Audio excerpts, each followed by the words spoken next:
तो जैसा कि लास्ट एपिसोड के अंदर हमने देखा था कि अनमो जो होती है वो स्टीमन से बोलती है कि जो ये जियान चैन था, मैं मानती हूँ कि ये पावरफुल है, लेकिन अगर मेरा हस्बैंड इससे फाइट कर रहा होता तो उसकी बॉडी के ऊपर एक स्क्रैच भी नहीं आता। और यहाँ पर तुम जिन्हें इमोर्टल फेरी और जो इमोर्टल किंगों की बात कर रहे हो, ये पूरी की पूरी तरह बकवास है। अगर आज से 1000 साल पहले की बात की जाए, जिस टाइम पर मैं रेड डस्ट इमोर्टल बनी थी, तो उस टाइम पर मैं जो उसके लिए यहाँ पर हज़ारों सालों से इंतज़ार कर रही थी, लेकिन अब मैं उसका और ज़्यादा इंतज़ार जो था वो नहीं कर सकती थी। इसीलिए मैंने फैसला किया कि मैं इमोर्टल किंग रियलम के अंदर जाऊंगी, ताकि मैं जो इमोर्टल गेट है उसे फोर्सफुली ओपन कर कर जो अपर रियलम है उसके अंदर जा सकूं। और मैंने ऐसा किया भी, और वहां पर जाने के बाद उसे मैंने ढूंढना शुरू किया।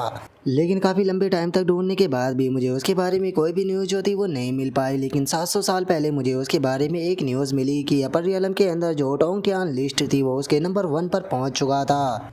लेकिन इससे पहले कि मैं उसे मिलने के लिए जाती, उससे पहले ही मेरे पास में एक और मैसेज आ गया कि जो किंग जुआन सेक्ट है वो मुसीबत के अंदर है। और किंग जुआन सेक्ट जो था वो ये चैन का सेक्ट था, और कभी भी मैं उसके सेक्ट को डिस्ट्रॉय होने नहीं दे सकती थी। तो इसीलिए मैंने ना चाहते हुए भी यहाँ पर वापस आने का फैसला किया ताकि मैं किंग जुआन सेक्ट को बचा सकूँ। लेकिन मैं यहाँ पर आने में काफ़ी ज़्यादा लेट हो गई, जिस कारण किंग जुआन सेक्ट को यहाँ पर बहुत ही बड़े डिजास्टर का सामना करना पड़ा। और मुझे पता लगा कि यहाँ पर इसके पीछे किसी और का नहीं, बल्कि यहाँ पर जो ये 6 सेक्ट थे इन्हीं का ही हाथ था। जरा देखो तो ये 6 सेक्ट जो है वो यहाँ पर कचरों से ज़्यादा कुछ भी नहीं है, जो कि फेरी गेट को ओपन भी नहीं कर सकते। और ये किंग जुआन सेक्ट को डिस्ट्रॉय करने के बारे में सोच रहे थे, ये कितना बड़ा मजाक है। लेकिन जब मैं किंग जुआन सेक्ट के अंदर गई तो मैंने इस चीज़ का पता लगाया कि जो ये चैन का पोर्टल था उसके साथ में यहाँ पर छेड़छाड़ की गई थी। उस टाइम पर मैं समझ गई कि कोई पर्सन जो है वो यहाँ पर किंग जुआन सेक्ट के खिलाफ में प्लानिंग करने की कोशिश कर रहा है। लेकिन मैं इस चीज़ को लेकर पूरी तरह से श्योर नहीं थी कि आखिर वो पर्सन है कौन जो कि ये सब कुछ करने की कोशिश कर रहा है। और मेरी जरा सी एक गलती उस इंसान को यहाँ पर चौकस कर सकती थी। तो इसीलिए मैंने 700 सालों तक इस चीज़ का यहाँ पर इंतज़ार किया। और 700 सालों तक इंतज़ार करने के बाद फाइनली मुझे इस चीज़ का पता लग ही गया कि इस सब मर्डरों के पीछे कोई सी और पर्सन का हाथ नहीं था, बल्कि यहाँ पर ये हाथ तुम्हारा ही था। क्योंकि तुम यहाँ पर जो हेवन स्वॉर्ड थी उसे प्राप्त करना चाहते थे, लेकिन हेवन स्वॉर्ड के ऊपर सील लगी होने के कारण तुम हेवन स्वॉर्ड को इतनी आसानी से प्राप्त नहीं कर सकते थे। तो इसीलिए तुमने यहाँ पर 700 सालों तक इसका इंतज़ार किया, और 700 साल बाद फाइनली हेवन स्वॉर्ड तुम्हारे हाथ में आ गई। लेकिन स्वॉर्ड को पाने के बाद भी तुम्हारा प्लान जो था वो पूरी तरह से बर्बाद हो गया, क्योंकि तुम ये चीज़ जानते ही नहीं थे कि जो हेवन स्वॉर्ड है उसके ऊपर यहाँ पर रिस्ट्रिक्शन लगी हुई है। और इस रिस्ट्रिक्शन के कारण तुम्हें यहाँ पर किंग जुआन सेक्ट के अंदर आना पड़ा। और यहाँ पर आने के बाद तुम ये चैन की तरह प्रिटेंड करने लगे, और तुमने यहाँ पर प्लानिंग की थी कि किंग जुआन सेक्ट की थोड़ी सी मदद करने के बाद जो हेवन स्वॉर्ड है उसके ऊपर तुम पूरी तरह से अपना कंट्रोल कर लोगे। और अब ज्ञानमू की बातों को सुनने के बाद वो डीमन भी काफ़ी ज़्यादा शौक हो जाता है। और वो शौक होते हुए ज्ञानमू से बोलता है कि आखिर तुम हो कौन। और इतना बोलकर वो अपने मन में सोचता है कि मैंने कभी भी ये नहीं सोचा था कि यहाँ पर इस तरह का पर्सन भी मौजूद होगा।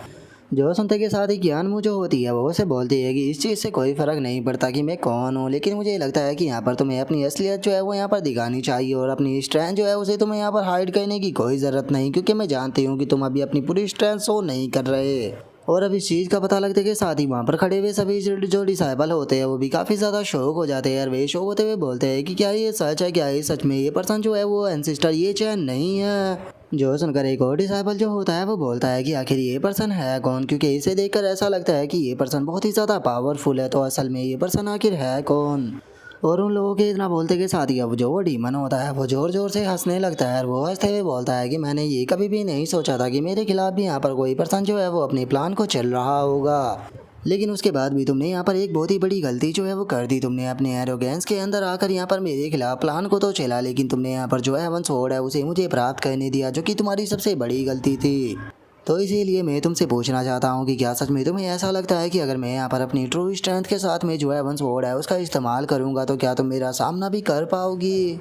और उस डीमन की इस बात को सुनकर हम देखते हैं कि जो कि अनमोह होती है उसे कोई भी फर्क नहीं पड़ता। और वो मुस्कुराते हुए उसे बोलती है कि तुम एक बार खुद इस चीज़ को ट्राई कर क्यों नहीं देख लेते। जो सुनते के साथ ही अब जो वो डीमन होता है वो भी अपने असली ओरा को रिलीज करने लगता है। और वो अपने ओरा को रिलीज करते हुए बोलता है कि ठीक है, अगर ऐसी बात है तो फिर चलो देखते हैं कि आखिर तुम्हारे अंदर कितनी पावर है। और इतना बोलते के साथ ही अब जो वो डीमन होता है वो वहाँ पर अपनी जो खुद की डीमन फॉर्म होती है उसके अंदर आ जाता है, जिसके देखने में भी वो थोड़ा खतरनाक लग रहा होता है। और अब उसकी डीमन फॉर्म को देखने के बाद जो कि अनमोह होती है वो भी थोड़ी सी सरप्राइज होती है। और वो बोलती है कि मैंने ये नहीं सोचा था कि तुम डीमन क्लैन के एक डीमन निकलोगे। जो सुनते के साथ ही वो डीमन जो होता है वो भी हंसने लगता है और वो हंसते हुए बोलता है कि क्या हुआ, क्या मेरी डीमन फॉर्म को देखने के बाद तुम्हें डर लग रहा है? क्योंकि तुम्हारे चेहरे के ऊपर जो डर है वो मुझे साफ नज़र आ रहा है। लेकिन अगर तुम इस चीज़ को ही देख कर डर गई हो तो मैं तुम्हें यहाँ पर एक और डरावनी चीज़ बताता हूँ। मैं कोई ऑर्डिनरी डीमन नहीं हूँ, बल्कि मैं डीमन क्लैन का मास्टर डिसेंटियन हूँ। और उसकी इस बात को सुनने के बाद जो कियान मुंह होती है वो भी हंसने लगती है और वो हंसते हुए उससे बोलती है कि क्या सच में तुम्हें ऐसा लगता है कि तुम्हारी इस बेकार सी फॉर्म को देखने के बाद मैं तुमसे डर जाऊंगी? सच में ये तो सोच कर ही मुझे हंसी आ रही है। अगर आज से 2500 साल पहले की बात की जाए तो उस टाइम पर जो मेरा पति था उसने यहाँ पर जो डीमन मास्टर था उसे मार दिया था, और चूंकि मैं उसकी वाइफ हूँ तो इसीलिए मैं भी उसे रिप्रेजेंट करते हुए आज यहाँ पर एक और डीमन मास्टर को मारूंगी। और अब कियानमो की इस बात को सुनने के बाद जो वो डीमन होता है वो वहाँ पर जोर जोर से हंसने लगता है और वो हंसते हुए बोलता है कि पिछले काफ़ी लंबे टाइम से ह्यूमन फॉर्म के अंदर होने के कारण मुझे अपनी बॉडी के ऊपर रिस्ट्रिक्शन लगा कर रखनी पड़ती थी। लेकिन आज अपनी बॉडी के ऊपर से सारी की सारी रिस्ट्रिक्शन को हटा देने के बाद सच में मैं काफ़ी ज़्यादा कंफर्टेबल जो है वो फील कर रहा हूँ। और अभी की अगर मेरी करंट स्ट्रेंथ की बात की जाए तो मेरी करंट स्ट्रेंथ इतनी ज़्यादा है कि अब अगर यहाँ पर कोई अपर रियलम से भी पर्सन मेरे सामने आकर मेरा सामना करे तो मैं उससे भी यहाँ पर नहीं घबराऊंगा। और इतनी तो मेरी यहाँ पर खुद की स्ट्रेंथ है कि मैं तुम्हें केवल एक ही अटैक में जो है वो मार सकता हूँ। लेकिन तुम्हें नहीं भूलना चाहिए कि अब तो जो है वन स्वॉर्ड है वो भी मेरे पास में है, तो फिर आखिर तुम मेरा सामना जो है वो कैसे ही कर पाओगी?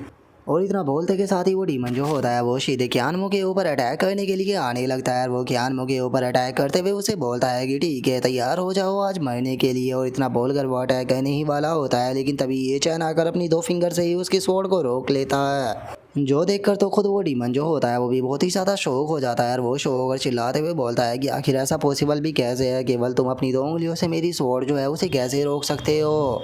लेकिन हम देखते हैं कि जो ये चैन होता है वो उस डीमन की बात का कोई भी जवाब नहीं देता और वो उसे देखकर बस मुस्कुराता रहता है। जिसके बाद में अब जो ये चैन होता है वो उस डीमन की स्वॉर्ड जो होती है उसे छोड़ देता है, जिसके कारण अब जो वो डीमन होता है वो भी घबराते हुए ये चैन से थोड़ा पीछे आ जाता है और उसके बाद वो गुस्से में चिल्लाते हुए ये चैन से बोलता है कि आखिर अब तुम कौन हो? लेकिन जो ये चैन होता है वो अभी भी उस डीमन की बात का कोई भी जवाब जो है वो नहीं देता और उसके बाद में जो उसके पास में कियानमो खड़ी होती है वो मुस्कुराते हुए उसकी तरफ देखने लगता है। जिसके बाद अब ये चैन जो होता है वो कियानमो के सर के ऊपर हाथ रखते हुए उसे बोलता है कि इतने लंबे सालों तक तुम यहाँ पर इंतज़ार करती रही और मेरे लिए किंग जुआन सैक्ट का ध्यान रखती रही, तो इसीलिए मैं तुम्हारा शुक्रिया अदा करना चाहता हूँ। क्योंकि अगर तुम यहाँ पर नहीं होती तो मुझे डर था कि जो किंग जुआन सैक्ट था वो बुरी सिचुएशन से कभी यहाँ पर निपट ही नहीं पाता, और जो ये बाकी के सैक्ट थे ये कब का किंग जुआन सैक्ट को स्वेलो कर चुके होते। और अब ये चैन की बातों को सुनने के बाद जो कियानमो होती है वो काफ़ी ज़्यादा शौक हो जाती है और वो ये चैन से पूछती है कि क्या ये तुम हो? जो सुनकर ये चैन जो होता है वो मुस्कुराते हुए कियानमो से बोलता है कि हाँ, ये मैं ही हूँ, क्योंकि मैं अब वापस आ चुका हूँ। जो सुनते के साथ ही अब जो कियानमो होती है वो एकदम से ये चैन के गले लग जाती है और उसके गले लगने के बाद उसे बोलती है कि तुम बिल्कुल पत्थर दिल हो। मैं इतने लंबे टाइम तक यहाँ पर तुम्हारा इंतज़ार करती रही, लेकिन फाइनली आज तुम वापस आ ही गए। तुमने यहाँ पर आने में इतना लंबा टाइम जो है वो लगा दिया, क्या तुम जानते भी हो कि मैं कितने लंबे टाइम से यहाँ पर तुम्हारे आने का इंतज़ार कर रही थी? इतना लंबा टाइम जो है वो तुम जानते भी हो कि मैंने अकेले ने किस तरह से बिताया है। लेकिन इसे पे छोड़ो, पहले तो मुझे तुम ये बताओ कि आखिर तुम्हें हो क्या गया है, क्योंकि तुम पूरी तरह से बदल चुके हो। तुम्हारा पेरेंट्स जो है वो भी चेंज हो चुका है, इवन कि जो तुम्हारी वॉइस है वो भी पहले के मुकाबले पूरी तरह से चेंज हो चुकी है। और अब कियानमो को ये चैन की गली से लगता हुआ देखकर जो यूयू होती है वो भी उसे देखने लगती है और हम देखते हैं कि यूयू को बहुत ही ज़्यादा गुस्सा आ जाता है और वो अपने मर्डर सोरा को रिलीज करते हुए बोलती है कि मैं इस सन ऑफ बिच को नहीं छोड़ूंगी।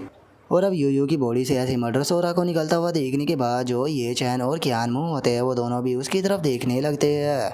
और जो कियानमो होती है वो ये चैन से पूछती है कि ये चैन आखिर ये छोटी सी बच्ची कौन है और ये इतना ज़्यादा गुस्सा क्यों कर रही है? और इतना बोलते के साथ ही जो कियानमो होती है वो एकदम से ये चैन के ऊपर गुस्सा हो जाती है और वो गुस्से में चिल्लाते हुए उसे बोलती है कि मुझे ये मत कहना कि तुमने शादी कर ली और ये तुम्हारी बेटी है। जो सुनकर ये चैन जो होता है वो उसे बोलता है कि अरे ऐसा नहीं है, क्या तुमने इसे नहीं पहचाना? तुम तो इसके साथ में बहुत ही लंबे टाइम तक फाइट करती रही हो। लगता है कि तुमने यहाँ से पहले इसका रियल अपीयरेंस जो था वो नहीं देखा था। ये कोई और नहीं बल्कि यूयू है। जो सुनते के साथ ही कियानमो जो होती है वो भी काफ़ी ज़्यादा शौक हो जाती है और वो शौक होते हुए बोलती है कि क्या ये वो डीमन लड़की यूयू है? और इतना बोलकर अब जो कियानमो होती है वो ये चैन के ऊपर थोड़ा गुस्सा करते हुए बोलती है कि वो अब मुझे समझ में आया, यहाँ पर आने के बाद सबसे पहले तुमने उसे ढूंढा और तुम मुझसे बात करने के लिए भी नहीं आए। लगता है कि वो तुम्हारे कुछ ज़्यादा ही क्लोज है। जो सुनकर ये चैन जो होता है वो हंसने लगता है और वो हंसते हुए बोलता है कि अब मैं तुम्हें क्या बोलूँ। जो सुनते के साथ ही ज्ञानमू जो होती है वो ये चैन की तरफ घूरने लगती है और ज्ञानमू को ऐसे घूरता हुआ देखने के बाद जो ये चैन होता है वो भी थोड़ा ऑकवर्ड फील करने लगता है और उसे समझ में नहीं आता कि वो ज्ञानमू को क्या बोले। जिसके बाद ये चैन बात को घुमाते हुए ज्ञानमू से बोलता है कि छोड़ो, इस मैटर के ऊपर हम बाद में बात करेंगे, सबसे पहले यहाँ पर जो ये मुसीबत है हमें इसे डील करनी चाहिए। और इतना बोलकर अब ये चैन जो होता है वो उस डीमन की तरफ बढ़ते हुए बोलता है कि मेरा सरनेम जो है वो ये है और मेरा नाम जो है वो चैन है और जिस पर्सन की तरह तुम यहाँ पर प्रिटेंड कर रहे हो वो पर्सन मैं ही हूँ, ये चैन इस किंग जुआन सेक्ट का फाउंडर। और अब ये चैन की इस बात को सुनते के साथ ही हम देखते हैं कि वो डीमन जो होता है उसे बहुत ही ज़्यादा गुस्सा आने लगता है और जो ये चैन होता है वो उसे बोलता है कि सबसे पहले तो मैं तुम्हारा शुक्रिया अदा करना चाहूँगा कि मेरे लिए तुमने यहाँ पर जो ये बेकार से सेक्ट थे इन सभी को ख़त्म कर दिया, लेकिन कितने दुख की बात है कि उसके बाद भी अब तुम्हें यहाँ पर मरना होगा। और अब ये चैन का पता लगते के साथ ही जो वो डीमन होता है वो बहुत ही गुस्से के साथ में चिल्लाने लगता है और वो चिल्लाते हुए बोलता है कि तो ये तुम हो जिसने कि मेरे भाई को मार दिया था। पिछले 700 सालों से मैं इसी दिन का जो है वो इंतज़ार कर रहा था। फाइनली 700 साल के इंतज़ार के बाद आज तुम मेरे सामने आ चुके हो। आज मैं अपने भाई की मौत का बदला जो है वो तुम्हें ख़त्म करने के बाद ज़रूर लूँगा। जो सुनते के साथ ही ये चैन जो होता है वो उसे बोलता है कि सच बताओ तो जो डीमंस होते हैं वो बहुत ही बड़े बेवकूफ़ होते हैं। यहाँ पर तुम्हें पता लग चुका है कि जो तुम्हारा प्लान है वो पूरी तरह से बर्बाद हो चुका है, लेकिन उसके बाद भी तुम यहाँ से भागने की बजाय फाइट करना चाहते हो। लेकिन चूंकि चलो तुम फाइट करना चाहते हो तो इसीलिए मैं तुम्हें एक चीज़ जो है वो क्लियर कर देना चाहता हूँ कि हाँ, तुम्हारा भाई जो था उसे मैंने ही मारा था और आज तुम्हें भी यहाँ पर मैं ही मारूंगा। तुमने यहाँ पर हज़ारों साल तक प्लान को बनाया था कि तुम मुझे मार सको। तुम पिछले काफ़ी लंबे टाइम तक किंग जुआन सेक्ट के अंदर रहे ताकि तुम जो हेवन स्वॉर्ड है उसे प्राप्त करने के बाद अपने भाई का रिवेंज जो है वो ले सको। लेकिन आज तुम्हें यहाँ पर तुम्हारा रिवेंज जो है उसे पूरा करने का टाइम मिल चुका है, तो इसीलिए आओ और आकर मेरे साथ में फाइट करो। मैं देखना चाहता हूँ कि क्या तुम भी अपने भाई की तरह ही पावरफुल हो। क्योंकि अगर मैं तुम्हें सच बताऊँ तो तुम्हारे भाई के साथ में की गई बैटल जो है वो मेरी लाइफ की उन बैटलों में से एक है जिन बैटलों को करने के बाद मैंने यहाँ पर काफ़ी खुशी फील की थी। और अब ये चैन की बातों को सुनने के बाद जो डीमन होता है वो उसे में अपने मन में सोचता है कि इस पर्सन की स्ट्रेंथ जो है वो एक्स्ट्रा ऑर्डिनरी है। क्योंकि अभी जब मैंने यहाँ पर अपना अटैक किया था तो मैंने अपनी 80% स्ट्रेंथ का इस्तेमाल किया था स्वॉर्ड के स्लैश के लिए, लेकिन उसके बाद भी इस पर्सन ने बिना किसी एफर्ट के केवल अपनी 2 फिंगरों से ही मेरा अटैक जो था उसे रोक लिया। तो इसीलिए मुझे यहाँ पर अपनी मैक्सिमम पावर का इस्तेमाल करना होगा, वो भी बहुत ही स्पीड के साथ में, ताकि मैं इस पर्सन को यहाँ पर कम से कम इंजर्ड तो कर पाऊँ। क्योंकि अगर मैं ऐसा नहीं कर पाया तो इसका यहाँ पर आउटकम जो है वो बहुत ही ज़्यादा खतरनाक होगा और हो सकता है कि जो सिचुएशन है वो यहाँ पर आउट ऑफ कंट्रोल हो जाए। और इतना सोचते के साथ ही अब जो वो डीमन होता है वो अपनी पूरी पावर को अनलीश करता है, जिस कारण हम देखते हैं कि उसकी बॉडी जो होती है वो वहाँ पर ट्रांसफॉर्म हो जाती है और उसकी बॉडी के ऊपर अजीब से फेस भी बनकर आ जाते हैं। और अपनी बॉडी को ट्रांसफॉर्म कर लेने के बाद अब जो वो मॉन्स्टर होता है वो अपनी पूरी पावर को अनलीश करता है, जिस कारण हम देख पाते हैं कि उसकी पावर का प्रेशर भी काफ़ी ज़्यादा होता है। जिसके बाद अब वो सीधे जो ये चैन होता है उसके ऊपर अटैक करने के लिए जाने लगता है। जो देखने के बाद ये चैन जो होता है वो उसे बोलता है कि क्या बात है, तुमने यहाँ पर अपनी अटैक की शुरुआत जो है वो फॉरबिडन अटैक से की है, मानना पड़ेगा कि तुम थोड़े स्मार्ट हो। और ये चैन के इतना बोलते ही जो वो डीमन होता है वो ये चैन के ऊपर स्लैश को करता है, लेकिन हम देखते हैं कि ये चैन बहुत ही आसानी से उसके स्लैश से बचते हुए उसके पीछे आ जाता है। जो देखते ही डीमन दोबारा से ये चैन के ऊपर अपनी स्वॉर्ड से अटैक कर देता है, लेकिन जो ये चैन होता है उसके स्वॉर्ड के स्लैश को केवल अपने हाथ से ही रोक कर जो उसकी स्वॉर्ड होती है उसे पीछे की तरफ फेंक देता है। लेकिन इस चीज़ के कारण हम देखते हैं कि जो डीमन होता है उसे और भी ज़्यादा गुस्सा आ जाता है और वो गुस्से में चिल्लाते हुए बोलता है कि बास्टर्ड, मैं तुम्हें छोड़ूंगा नहीं। और इतना बोलते के साथ ही वो डीमन जो होता है वो अब ये चैन के ऊपर लगातार अटैक करना शुरू कर देता है। लेकिन हम देख पाते हैं कि जो ये चैन होता है वो बहुत ही खूबसूरती के साथ में उसके द्वारा किए गए सभी अटैकों से बच रहा होता है। जो देखकर वो डीमन जो होता है वो चिल्लाते हुए ये चैन से बोलता है कि बास्टर्ड, भागना बंद करो, हिम्मत है तो मेरे साथ में फाइट करो। और उसके इतना बोलते के साथ ही ये चैन जो होता है वो उसकी स्वॉर्ड को 2 उंगलियों से रोक कर दूसरी तरफ फेंक देता है। और उसकी स्वॉर्ड को फेंकने के बाद जो ये चैन होता है वो उस डीमन से बोलता है कि शुरू में मुझे लगा था कि शायद तुम भी यहाँ पर अपने भाई की तरह स्ट्रॉन्ग होगे, लेकिन ये काफ़ी दुख की बात है कि तुम तो बहुत ही ज़्यादा कमज़ोर हो।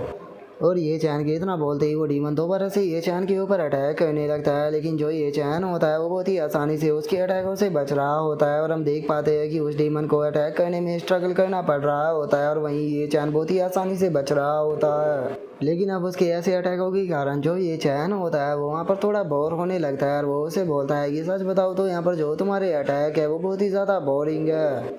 जो सुनकर वो डीमन जो होता है वो गुस्से में चिल्लाते हुए ये चैन से बोलता है कि तुम बहुत ही ज़्यादा बकवास करते हो। जो सुनने के बाद ये चैन जो होता है वो उसे बोलता है कि अगर मैं तुम्हें सच बताऊँ तो अगर तुम्हारा कंपेयर तुम्हारे भाई से किया जाए तो तुम तो उसके 1% भी नहीं। जो सुनकर वो डीमन गुस्से से ये चैन के ऊपर अटैक करते हुए उसे बोलता है कि तुम अपने मुंह को बंद रखो। और इतना बोलते ही वो ये चैन के ऊपर अटैक करता है, लेकिन ये चैन बहुत ही आसानी से उसके इस अटैक से भी बच जाता है। और उसके अटैक से बचने के बाद जो ये चैन होता है वो उसे बोलता है कि अगर सच बताओ तो यहाँ पर चाहे तुम्हारी स्पीड की बात की जाए या फिर तुम्हारी स्ट्रेंथ की बात की जाए, ये दोनों ही यहाँ पर तुम्हारे भाई से बहुत ही ज़्यादा कम है। और अगर सच बताऊँ तो मैंने यहाँ पर अपनी लाइफ के एक्सपीरियंस के अंदर इस चीज़ को नोटिस किया है कि जिन लोगों के अंदर स्ट्रेंथ और स्पीड नहीं होती वे लोग जो होते हैं वो काफ़ी ज़्यादा स्मार्ट होते हैं और वे अपने ब्रेन का इस्तेमाल करते हैं ताकि वे फाइट जो है उसे जीत सके। लेकिन अगर यहाँ पर बात की जाए तुम्हारी, तो ना तो तुम्हारे पास में एक अच्छी स्ट्रेंथ है और ना ही स्पीड। अगर ब्रेन की बात की जाए तो मुझे नहीं लगता कि तुम एक स्मार्ट पर्सन हो, क्योंकि तुम्हारे पास में हेवन स्वॉर्ड है लेकिन उसके बाद भी तुम डीमन क्लैन के लिए एक अच्छे लीडर जो है वो नहीं बन पाए। और ये चैन की अब इस बात को सुनते के साथ ही जो वो डीमन होता है वो एकदम से थोड़ा पीछे हट जाता है और पीछे हटने के बाद वो चिल्लाते हुए बोलता है कि तुम कहना चाहते हो कि मेरा भाई जो था वो मुझसे काफ़ी ज़्यादा अच्छा था, लेकिन मैं तुम्हें एक चीज़ जो है वो क्लियर कर देना चाहता हूँ कि मेरा भाई जो था वो फेरी वर्ल्ड के अंदर एक मोटल से ज़्यादा कुछ भी नहीं था। लेकिन अगर बात की जाए मेरी, तो मैं फेरी रियलम के बिल्कुल पीक पर पहुँच चुका हूँ। और अगर बात की जाए क्लैन के मैटर की, तो जिस टाइम पर मेरा भाई क्लैन लीडर था तो वो हमारे जो क्लैन है उसे 1 इंच भी नहीं बढ़ा पाया। लेकिन अगर वहीं बात की जाए मेरी, तो आज मैंने जो किंग्स वन सेक्ट है जो कि नंबर 1 सेक्ट हुआ करता था उसके अंदर यहाँ पर तबाही मचा रखी है। और उसी के साथ में जो 6 के 6 मेजर सेक्ट है उन सभी के लीडरों को ख़त्म कर चुका हूँ। और आज इन सभी को ख़त्म कर देने के बाद इन सभी के ऊपर केवल डीमन क्लैन का राज होगा। और उसके बाद भी तुम यहाँ पर कहना चाहते हो कि जो मेरा भाई था वो मुझसे ज़्यादा बेहतर था। बस ये एक प्रकार की बकवास है, उससे ज़्यादा कुछ भी नहीं। और हाँ, मैं इस चीज़ को मानता हूँ कि तुम यहाँ पर बहुत ही ज़्यादा स्ट्रॉन्ग हो और तुम इस वर्ल्ड के नंबर 1 जीनियस होने के लायक हो। लेकिन मेरा जो डीमन क्लैन था वो कभी भी तुम्हारे खिलाफ एक्शन लेने की कोशिश नहीं कर सकता था। लेकिन ये कितने दुख की बात है कि तुम अपना पूरा का पूरा एम्पायर जो था उसे पीछे छोड़कर चले गए, जिस कारण पूरी की पूरी चेंगजू कॉन्टिनेंट के अंदर 60% से भी ज़्यादा लोग जो है वो मेरे हाथ के अंदर है। इसीलिए अगर मैं मर भी जाता हूँ तो उसके बाद भी जो चेंगजू कॉन्टिनेंट है उसके ऊपर मैं ऐसा दर्द छोड़कर जाऊँगा जिससे कि यहाँ पर हज़ारों साल तक नहीं भूला जाएगा। और उसके बाद भी तुम कहना चाहते हो कि जो मेरा भाई था वो मुझसे ज़्यादा स्ट्रॉन्ग था। और इतना बोलते के साथ ही अब जो वो डीमन होता है वो एकदम से हवा में फ्लाई करने लगता है और हवा में फ्लाई करते हुए अपना ऑरा जो होता है उसे रिलीज करने लगता है। जिसके बाद अब जो वो डीमन होता है वो ये चैन से बोलता है कि मैंने पिछले कई सौ सालों में यहाँ पर जो मिलियनों डीमन है उनकी यहाँ पर फेज जो है उसे इकट्ठा कर कर रखी है और आज उसे लेने के बाद मैं यहाँ पर तुम्हें ख़त्म करूँगा। और इतना बोलते के साथ ही अब वहाँ पर जो पावर होती है उसे अपनी बॉडी के अंदर इकट्ठा करने लगता है और उसे इकट्ठा करते हुए बोलता है कि ये चैन आज मेरी डीमन रेस जो है वो इस पूरे चोंगजू कॉन्टिनेंट को ख़त्म कर देगी। और उस डीमन की अब इतना बोलते के साथ ही हमारा व्यू जो होता है वो चेंगजू की जो किंगलान सिटी होती है उसके अंदर आ जाता है, जहाँ पर कि हम देखते हैं कि उस डीमन का ऑरा जो होता है वो सिटी के अंदर आ चुका होता है। जिसे देखने के बाद एक बंदा जो होता है वो शौक होते हुए बोलता है कि जो डीमन है वो हमें बुला रहे हैं। जो सुनने के बाद दूसरा बंदा बोलता है कि जो डीमन है लगता है कि वे किसी पावरफुल एनिमी का सामना कर रहे हैं, इसीलिए उन्हें हमारी मदद की ज़रूरत है। और इतना बोलते के साथ ही वे खुद को डीमन के अंदर ट्रांसफॉर्म कर देते हैं और हमें पता लगता है कि ये लोग डीमन थे जो कि ह्यूमनों के बीच में रह रहे थे। और वे चिल्लाते हुए बोलते हैं कि डीमन हम लोग तैयार है। और अब वहाँ पर 2 डीमनों को देखने के बाद वहाँ पर नॉर्मल इंसान जो होते हैं वो भागने लगते हैं और वे भागते हुए बोलते हैं कि भागो, सिटी के अंदर डीमन जो है वो आ चुके हैं। जिसके बाद अब हम देख पाते हैं कि सिटी के अंदर बहुत ही ज़्यादा डीमन जो होते हैं वो मौजूद होते हैं जो कि अपनी पावर को वहाँ पर छोड़ने लगते हैं, जिनकी पावर उड़ते हुए वहाँ से जाने लगती है। जिसके बाद अब हमारा व्यू जो होता है वो सुनहाई कंट्री के अंदर आ जाता है, जो कि आसमान में उड़ती हुई उस डीमन पावर को देखते हैं। जिसे देखने के बाद अब उस सिटी के अंदर जो डीमन मौजूद होते हैं वो भी अपनी पावर को छोड़ते हुए बोलते हैं कि डीमन हमें बुला रहा है, डीमन हमें बुला रहा है। और उनके इतना बोलते के साथ ही अब हमारा व्यू जो होता है वो पहाड़ियों के अंदर जो तियानियन विलेज होता है उसके ऊपर आ जाता है, जहाँ पर कि हम 2 लोगों को खेत में काम करता हुआ देखते हैं जिन्हें की भी वो डीमन की पावर नज़र आ जाती है। जिसे देखने के बाद वे भी डीमन के अंदर ट्रांसफॉर्म होकर चिल्लाते हुए बोलते हैं कि डीमन हम तैयार है। और उनके इतना बोलते के साथ ही हम देखते हैं कि उस पूरी पहाड़ी के अंदर से जो डीमन पावर होती है वो निकल कर जाने लगती है और सभी लोग चिल्लाते हुए बोलते हैं कि डीमन हम तैयार है, डीमन हम तैयार है। और अब उन लोगों के इतना बोलते के साथ ही हमारा व्यू जो होता है वो किंग्स वन सेक्ट के अंदर आ जाता है, जहाँ पर कि वो सारी की सारी पावर जो होती है वो सीधे उसी डीमन की तरफ आ रही होती है। और हम देखते हैं कि वो सारी की सारी पावर जो होती है वो उस डीमन के अंदर जाना शुरू हो जाती है, जो देखने के बाद अब जो वो डीमन होता है वो भी पागलों की तरह वहाँ पर ज़ोर ज़ोर से हंसने लगता है। और अब यहीं पर ही हमारा आज का एपिसोड जो है वो भी कंप्लीट हो जाता है। तो नेक्स्ट एपिसोड के अंदर देखिए कि आगे क्या होता है। अगर आप लोगों को वीडियो अच्छी लगी हो तो लाइक करना, चैनल को सब्सक्राइब करना। मैं मिलता हूँ नेक्स्ट एपिसोड में, तब तक के लिए बाय बाय गाइस।